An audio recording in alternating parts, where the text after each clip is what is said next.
Olá, meus irmãos, boa tarde, paz seja convosco. Estou falando aqui do dia 20 de novembro de 2020, de Juiz de Fora, Minas Gerais. E o vídeo desse horário de almoço é um pedido que os irmãos fizeram para que eu comentasse a respeito do Cântico de Davi, do Cântico de Moisés e do Cântico do Cordeiro. E a intenção, então, é trazer algum estudo. Esse estudo vai fazer parte da playlist Israel nas Profecias Bíblicas e você deve assisti-lo junto com o meu vídeo sobre a mulher e o dragão, de Apocalipse 12, e com o vídeo das duas testemunhas, que ele vai te ajudar a ter muita compreensão a respeito do tema. A passagem se encontra em Apocalipse capítulo 15, versículo 3 e 4, que diz assim: E cantavam o cântico de Moisés, servo de Deus, e o cântico do Cordeiro, dizendo: Grandes e maravilhosas são as suas obras, Senhor Deus Todo-Poderoso. Justos e verdadeiros são os teus caminhos, ó Rei dos santos. Quem te não temerá, ó Senhor, e não magnificará o teu nome? Porque só tu és santo. Por isso todas as nações virão e se prostrarão diante de ti, porque os teus juízos são manifestos. Muito bem, o Cântico de Moisés, gente, ele faz referência a Deuteronômio 32. E essa passagem de Apocalipse 15 dizendo que cantam o Cântico de Moisés e o Cântico do Cordeiro, ele tem que ver com os 144 mil, que é inclusive o assunto da live que eu farei neste domingo, dia 22 de novembro, às 21 horas, horário de Brasília, com a pastora Mariângela, da New Life da Flórida, em Pompano Beach. Então, esse vídeo está entre o nosso vídeo anterior, não é? Onde nós comentamos as duas testemunhas. Antes nós comentamos a mulher e o dragão de Apocalipse 12. E no domingo falaremos sobre os 144 mil. E esse vídeo de hoje é justamente um elo, né? Que nos vai permitir juntar esses assuntos ou ligar esses assuntos. Então, o texto, o Cântico de Moisés, ele faz referência, gente, a Deuteronômio 32. Deuteronômio 32 e esse Cântico de Moisés e os 144 mil, a judaicidade do contexto, ou seja, a menção de Israel no contexto, nos ajuda a compreender que a escolha de Deus por Israel não diz respeito, neste momento, à salvação, mas diz respeito à responsabilidade do testemunho. Por isso que o vídeo de hoje vai nos ajudar muito a compreender os 144 mil que nós trataremos no domingo 22 de novembro, às 21 horas. Então, o Cântico de Moisés, ele faz referência a Deuteronômio 32. Eu preciso que você que está em casa leia o capítulo inteiro de Deuteronômio 32 para você entender como um testemunho do povo tem a ver com tudo. Ele não faz referência a Êxodo 15. Somente quando fala ali que triunfou e que o Senhor abriu o mar, tem referência a tudo. Deuteronômio 32 é um cântico de Moisés de testemunho de Deus, de juízo de Deus contra o povo, se o povo seguir por caminhos ruins. Tá dando para entender, pessoal? Tá dando para me acompanhar? E aí eu separei somente 2 versículos de Deuteronômio 32, mas você que está em casa deverá fazer a leitura dele todo. Diz assim, Deuteronômio 32, verso 10 e 12. Cântico de Moisés. Achou-o numa terra deserta, e num ermo solitário cheio de uivos, cercou-o, instruiu-o e guardou como a menina do seu olho. Essa expressão menina do seu olho, gente, ela é Ishon Enei Adonai.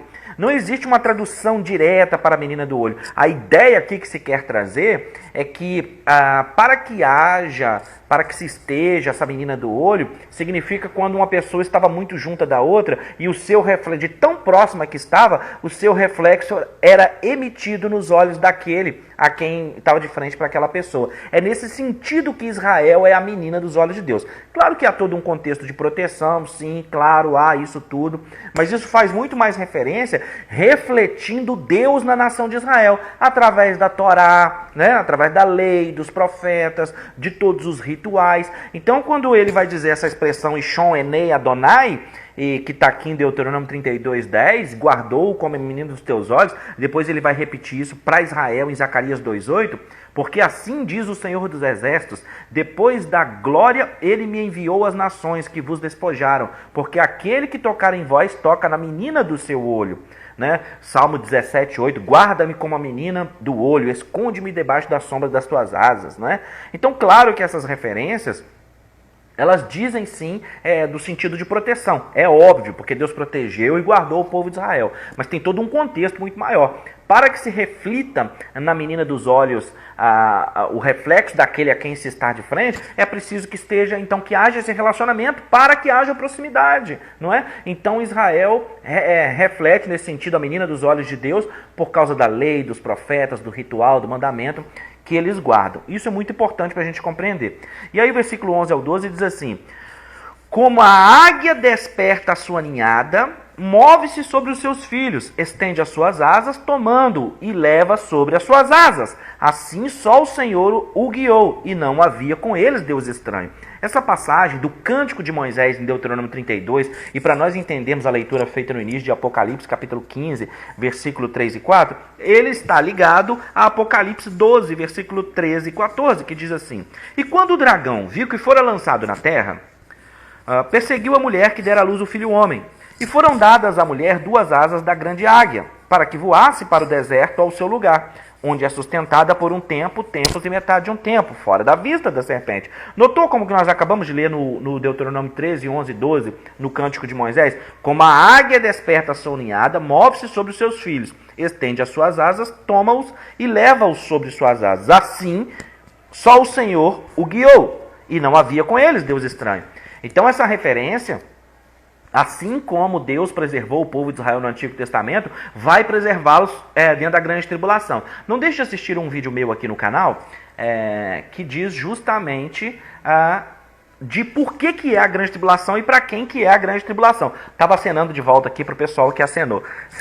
Então, a história do Cântico de Moisés, do Cântico do Cordeiro, ela está ligada com 144 mil do capítulo anterior, que é o 14, né? Que está ligado com o capítulo anterior, que é o 12. A mulher de Apocalipse 12, ela é a nação de Israel. E os 144 mil são as testemunhas de Israel. Tanto é que nós vamos comparar agora isso com Isaías 43, 10 ao 17, que diz assim: vós sois as minhas testemunhas, diz o Senhor, o meu servo a quem escolhi. Presta atenção, a escolha de Israel por Deus tem que ver com a responsabilidade do testemunho. Por causa dos seus cerimoniais, da lei, dos profetas e tudo aquilo. Para que o saibais e me creais, e entendais que eu sou o mesmo, e que antes de mim Deus nenhum se formou, e depois de mim nenhum haverá. Eu, o Senhor, e fora de mim não. Eu sou o Senhor, e fora de mim não há Salvador. Eu anunciei, eu salvei, eu os fiz ouvir, e Deus estranho não houve entre vós. Olha aqui, repetindo a questão do Deus estranho lá do Cântico de Moisés, de Deuteronômio 12. Assim só o Senhor o guiou, e não havia com ele Deus estranho. Percebe, irmãos? Estão fazendo a correlação? E não houve entre vós Deus estranho, pois vós sois as minhas testemunhas, diz o Senhor, eu sou Deus. Ainda que houvesse dia, eu sou, e ninguém há que possa fazer escapar das minhas mãos. Agindo eu, quem o impedirá? Assim diz o Senhor vosso Redentor, ó Santo de Israel. Por amor de vós enviei a Babilônia, e a todos fiz descer como fugitivos, os caldeus nos navios com que se vangloriavam. Eu sou o Senhor vosso Santo, o Criador de Israel, vosso Rei. Assim diz o Senhor, o que preparou no mar um caminho. Olha aqui, gente. Fazendo referência ao episódio onde, então, ele abre o Mar Vermelho para que o povo de Israel passe. Isso é tão tremendo, irmão, isso é tão forte, que tem as passagens, eu separei aqui para nós, ó. Deixa eu ver aqui onde eu coloquei as referências bíblicas que dizem desse momento do mar, né? Quando ele vai livrar o povo e vai fazer o povo passar pelo Mar Vermelho, ele, então, coloca a narrativa muito interessante do Salmo 117, que eu coloquei aqui pra gente. Deixa eu achar aqui só um pouquinho. Salmo 114, verso 3 e Salmo 77, 16. O mar viu isso e fugiu. Salmo 114, 3. Salmo 77, 16. Viram-te as águas, ó Deus, as águas te viram e temeram. Gente, o tempo inteiro a judaicidade das 144 mil testemunhas de Israel, da grande tribulação do Apocalipse apontam para Israel e não para a igreja. Os 144 mil são um número literal. O livro de Apocalipse é um livro simbólico, é um livro de símbolos, mas perceba que quando ele vai citar as 144 mil, ele diz que são 12 mil de cada tribo e nomeia as tribos. Agora você vai dizer, existem duas tribos faltantes e outra no lugar. E isso nós vamos aprender domingo na live com a pastora Mariângela. Nós estamos explicando aqui hoje o Cântico de Moisés e o Cântico do Cordeiro. Então Isaías continua, né? Assim diz o Senhor, que preparou no mar um caminho e nas águas impetuosas uma vereda. O que fez sair o carro e o cavalo, o exército e a força. Eles juntamente se deitaram e nunca se levantaram. Estão extintos como um pavio, se apagaram. Ele está fazendo referência ao exército de Faraó, dos egípcios, que marcharam contra Israel. E o mar viu, conforme nós lemos Salmo 114, verso 3 e Salmo 77, o mar viu Deus e temeu e fugiu. E o povo de Israel passou. E depois o mar, conforme está a narrativa de Isaías.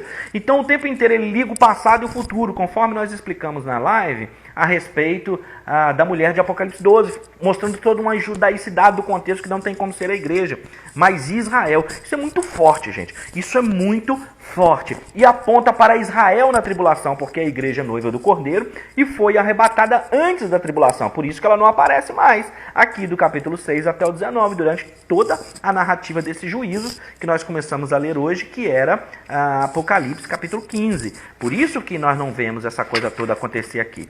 Tá dando para entender, irmãos? Os irmãos estão entendendo? E o que é o Cântico do Cordeiro? O Cântico do Cordeiro, gente, ele faz referência justamente ao Apocalipse capítulo 14, Apocalipse capítulo 15. Dá para nós compreendermos muito bem o que é o Cântico de Moisés. Então, ele tem uma ligação direta com o povo de Israel, porque o Cântico de Moisés é aquilo que você vai encontrar no capítulo 32 de Deuteronômio. Você leia todo lá para você compreender isso. Então a escolha de Deus por Israel tem a ver com a sua responsabilidade, com o seu testemunho, né? Então Deuteronômio 32 é o Cântico de Moisés, que nós lemos aqui só, do versículo 10 ao 12, só para a gente poder compreender, e fizemos a correlação dele com Apocalipse 12, versículo 13 e 14, e com Isaías 43, verso 10 ao 17. Então o Cântico de Moisés, ele está intimamente ligado com a nação de Israel. Não tem como você enfiar a igreja aqui. Para colocar a igreja no Cântico de Moisés, para tentar forçar, dizer que a igreja está passando ali na tribulação e entoando esse cântico, você tem que desinterpretar o texto, desaplicar o texto, ou seja, está completamente fora das regras de hermenêutica e de exegese. Para nós entendermos o que é o Cântico do Cordeiro, olha, vamos ver aqui. Apocalipse capítulo 5, porque nós lemos aqui no Apocalipse 15, 3, no início da nossa live surpresa da hora do almoço, que já está quase terminando, diz que cantavam o Cântico de Moisés, servo de Deus, e o Cântico do Cordeiro, Apocalipse 15, versículo 3.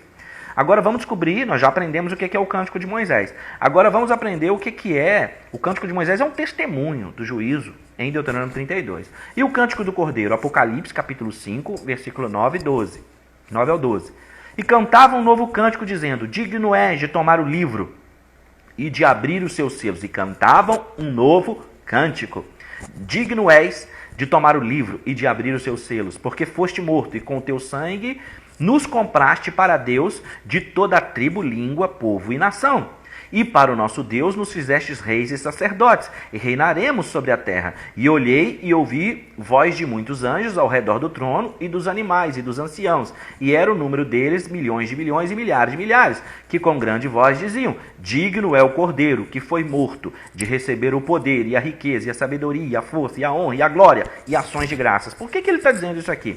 Porque se você correlacionar Apocalipse 5, 9 e 12, esse cântico novo, em que eles entoam dizendo que o Senhor comprou gente de toda tribo, língua, povo e nação. Isso se repete em Apocalipse 7, quando diz do selamento dos 144 mil e da sua posterior pregação dentro da grande tribulação, que a partir dos 144 mil selados, exercendo seu ministério, se converterão gente de todo povo, tribo, língua e nação. Ou seja, não é uma referência à igreja, mas uma referência à conversão da grande tribulação. Muito chique isso aqui. E depois Apocalipse capítulo 14, versículo 3, para a gente correlacionar com esse novo cântico. Olhei e eis que estava o Cordeiro sobre o monte Sião. E com ele, por isso que eu coloquei no banner que você vai ver aí o monte. Olhei e eis que estava o cordeiro sobre o monte Sião, e com ele 144.000, que em suas testas tinham escrito o nome de seu pai. E ouvi uma voz do céu como a voz de muitas águas, e como a voz de um grande trovão. E ouvi uma voz de harpistas. Olha as harpas aí, de novo, que estava lá no Apocalipse 15 que nós lemos, que tocavam com suas harpas. E cantavam um novo cântico. Que coisa chique, né? E cantavam um como cântico novo diante do trono, e diante dos 4 animais e dos anciãos, e ninguém podia aprender aquele cântico, senão os 144.000 que foram comprados da terra. Então, gente, o cântico de Moisés faz referência ao povo de Israel, é o testemunho do juízo, da responsabilidade de Deuteronômio 32, e o cântico novo, o cântico do Cordeiro, ele é entoado pelos 144.000, que são o remanescente da nação de Israel dentro da grande tribulação, cumprindo o propósito e o chamado de serem testemunhas de Jeová, de acordo com Isaías 43, verso 10 ao 17. Está dando para os irmãos entenderem que coisa linda, que coisa fabulosa, que coisa fantástica? Então o cântico de Moisés ele aponta para a nação de Israel e para o seu propósito como testemunha de Jeová perpetuamente. E o cântico do Cordeiro ele é entoado pelos 144.000 e só eles sabem o cântico. E nesse cântico eles dizem, pregando dentro da grande tribulação, 144.000, que são 12.000 de cada tribo de Israel, cantando e adorando e dizendo que o Senhor está salvando dentro da grande tribulação. E o capítulo é muito lindo, irmão. O capítulo é muito lindo. Se você continuar lendo o capítulo 15, ele vai dizer daqueles que são salvos, que venceram a marca da besta, que venceram a imagem da besta, que venceram o número do seu nome. Percebe, irmãos? Então o texto está conectado com a salvação da grande tribulação, não é uma referência à igreja, mas ao tempo inteiro uma referência à nação de Israel, como testemunhas de Jeová que havia sido profetizado em Isaías 43, que faz correlação com Apocalipse 12, com Deuteronômio 32, com Apocalipse 5, 9 ao 12, com Apocalipse capítulo 14, versículo 1 ao 3, e com o nosso texto de Apocalipse 15, versículo 3 e 4. Eu sou o pastor Rodrigo, autor do livro Escatologia e Esperança para o Nosso Tempo, que você pode adquirir em qualquer lugar do mundo, no site da Amazon, que eu tenho certeza que vai abençoar a sua vida e ministério. Portanto, não deixe de adquirir e me abençoar também. E você também pode se inscrever como membro no canal A Hora da Escatologia e ajudar a patrocinar o canal. Também existe lá uma vaquinha virtual, a fim de que você, que sentir no seu coração, que for tocado por Deus, que o Espírito Santo tocar, possa nos abençoar de uma forma especial ali. Gente, fiquem com Deus. Até logo mais à meia-noite, quando estaremos fazendo a nossa campanha dos 7 dias do clamor, para Deus entrar com milagre, para Deus entrar com providência, porque conforme diz o Jó 14, ainda que você esteja morto, ressecado, ao cheiro das águas, a raiz seca brotará e viverá de novo. Deus abençoe vocês grandemente, fiquem com Deus, até mais pessoal, tchau, tchau, beijo.